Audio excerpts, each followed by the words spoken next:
네, 안녕하십니까. 신지식인 정인태입니다. 저는 국립한국복지대학교 특임교수를 역임했습니다. 그가 구원자고 그를 믿으면 영생한다고 종교를 초월하라, 이 주제로 말씀을 드리겠습니다. 네, 이 국민일보 기사에 보면은 종교 때문에 고통을 받는 사람들이 많이 있어요. 그래서 한 종교 지도자는 이단들이 있는 것을 알았지만 이것이 자신의 삶과 엮일 줄은 몰랐다.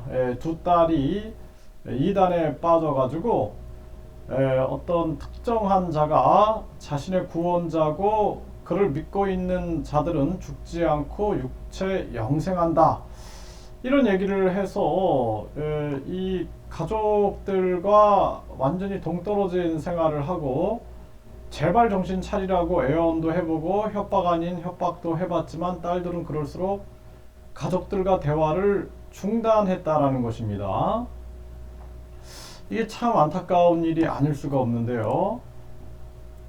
결국에는 한마디로 말씀을 드리면은 종교 속에 빠져갖고 그 굴레에서 이단이다 또는 사이비다 이러면서 대립을 하고 있는 건데, 이 종교 자체를 간단하게 초월하면은 아무 문제가 되지 않습니다.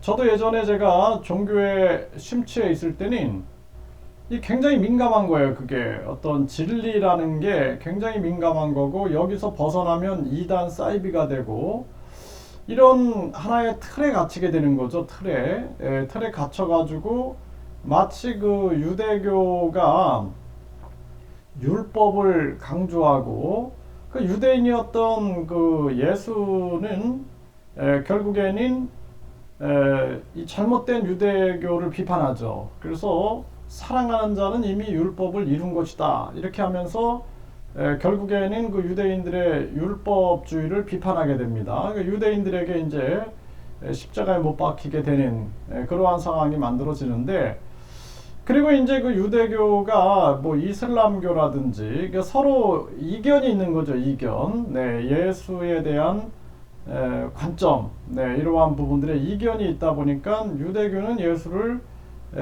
인정하지 않는 거고 구원자로서, 그리고 이슬람교는 하나의 선지자로 보고 있는 거죠. 그런데 이제 반면에 기독교는 이제 그 삼위일체를 얘기한단 말이에요. 성부, 성자와 성령이 하나다.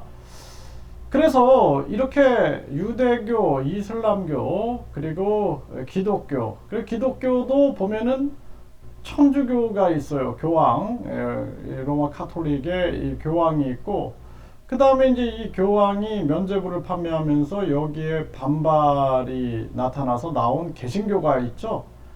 또 이 교황도 보면은 이 로마 가톨릭 이러한 교황이 있는가 하면은 또 영국은 영국 나름대로 영국 성공회 해가지고 교황격이 있어요. 그렇죠?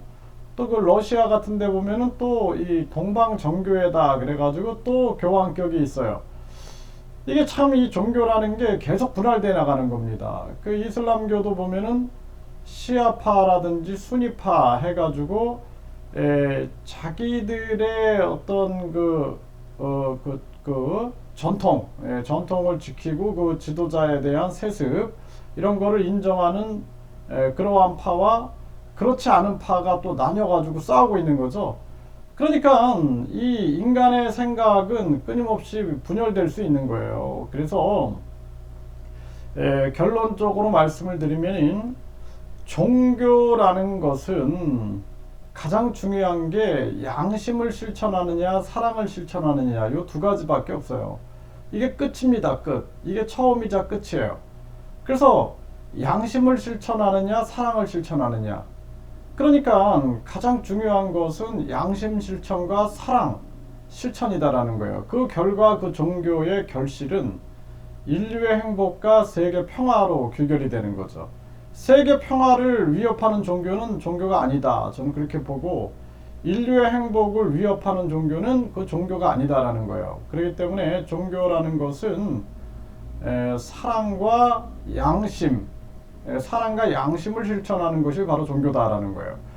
그래서 굳이 어떤 종교의 틀을 안 갖더라도 세상을 살아가면서 양심을 실천하고 사랑을 실천하는 사람은 종교가 없지만 종교가 있는 거예요. 네. 근데 내가 어떤 종교를 가지고 있는데 사랑과 양심을 실천 안 한다. 그러면 그 사람은 종교가 없는 겁니다. 그러니까 종교란 결국에는 사랑과 양심 실천에 있다. 그렇지. 누구를 믿고 영생을 하고 구원을 하고 이런 의미는 없는 거예요. 우리가 가장 중요한 것은 양심과 사랑을 실천하게 되면은 그 속에서 스스로 구원의 의미를 깨닫게 되고 영생의 의미를 깨닫게 되는 것입니다. 그래서 이러한 깨달음이 중요한 부분이다. 이렇게 말씀을 드릴 수가 있습니다.